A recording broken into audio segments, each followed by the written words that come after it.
Hi, everybody. My name is Gabriela Reyes. Today, I will be speaking about the psychological effects of childhood trauma. The psychological impact of a child abuse on children and the impacts they may have when they're older. Have you ever driven by have you ever driven by a playground that was bursting with laughter and joy? Most of us have. But have you ever stopped to think that one in every four children in the United States experience abuse? Behind the smiles and games, many children are silently suffering from emotional and physical trauma, pain that profoundly affects their development and sense of safety. Abuse, neglect, and abandonment specifically causes long-term psychological consequences like fear, mood disorders, and issues in creating healthy relationships. Let's begin with abuse, the earliest and most common kind of childhood trauma. For many kids, misery starts here and can last here for the rest of their lives. So today I created a PowerPoint and I wanted to show you guys what I have created. Did you wonder how many children are suffering silently? What are the profound impacts that child abuse can create? Would you recognize the signs if you saw them in front of you? Do you know sorry, did you know that trauma in childhood can affect a person's life? It can affect a person's entire life. Abuse, physical and emotional wounds. Over 76% of child abuse cases are perpetrated by parents or caregivers, according to the National Statistics on Child Abuse. Abuse comes in many forms, but the main ones are physical, emotional, or sexual. It often involves an individual in a position of power through words or actions. Abuse creates deep and emotional wounds like fear, humiliation, and betrayal. All victims tend to struggle with low self-esteem, fear, and depression. Abused children overwhelm the amygdala, which controls fear and emotions, later causing behavioral issues. Source: the CDC.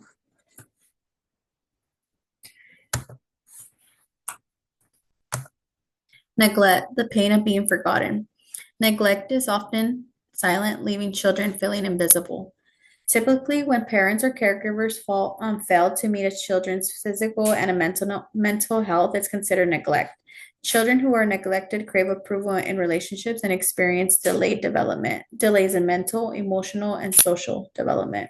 Source: Harvard University Center on Developing Childcare. Child Center 2021. I'm so sorry. Abandonment, left behind and alone. Physical abandonment, such as a parent leaving or a parent physically disconnected. So a child can feel neglected or alone because just because your parent is there doesn't mean that they're emotionally there to be there for you. So once a child understands that once a child understands that the parent is not there for them mentally, they start feeling like they're alone.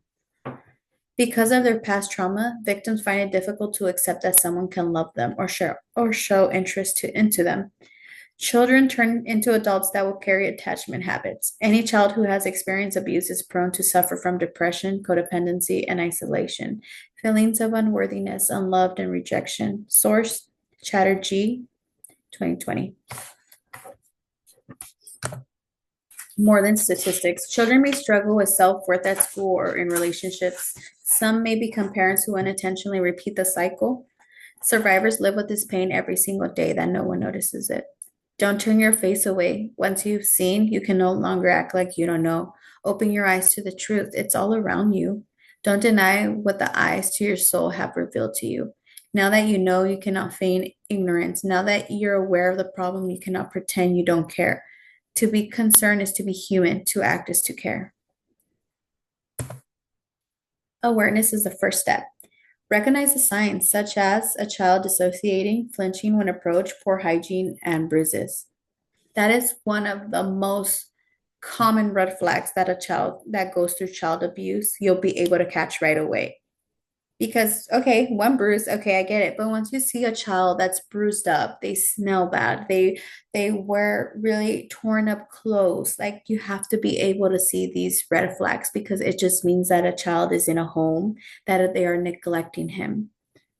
And you don't know how many firsthand times I had to see this, especially at some church that I used to go with. I used to be a Sunday school teacher, and I would see a little kid, with ripped clothes, sometimes bruises, and I would tell him, "Are you okay?" Like I was telling him, "Is everything okay at home?" And like it's really hard. It's really hard not to report the suspected abuse, but you know what? I had to because I don't know what that child would go home to. I don't know. And it's just a really ugly feeling once you experience that firsthand. You try your best to protect that child as much as you can. You try to love them while they're there with you because this child would have told me stories before, and he would tell me, Teacher Gabby, just being here is like the best feeling with you. I love that I could be myself. I love that I feel safe. And that to me always breaks my heart when it won't, because child abuse is just a really dear subject to my heart. My mother was a victim, and just seeing these innocent children that go through this is just totally unacceptable. Support trauma-informed care in schools and hospitals. You are not broken. The first step toward change is awareness. The second step is acceptance. Nathaniel Brandon. Don't stay silent. Never stay silent. When you see a child or an adult or anybody that you could see red flags, don't stay silent. You staying silent could be a possibility that they go home to a home where they're being neglected, a home where they're being abandoned, a home where they're being sexually abused, emotionally or physically. Don't stay silent. Let's look at these risk factors. Look at these children. Are they scared to be around these people?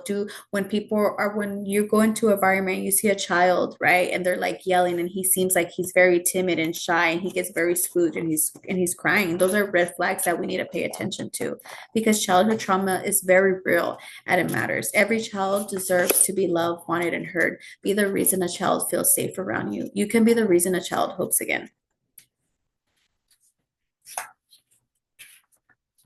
It's really crazy to believe that me doing this research, right? Like I've looked into this and it's really true what the scientific facts that they find about children who become adults, find a way, to have codependency habits and not and have a lot of trust issues because my mom was a victim, like as I mentioned, and I feel like her codependency is work. She works 24/7. I feel maybe to fill up the void that's in her heart, maybe something that doesn't let her forget. And I tell my mom, like, you are worthy. I want you to know that you are loved.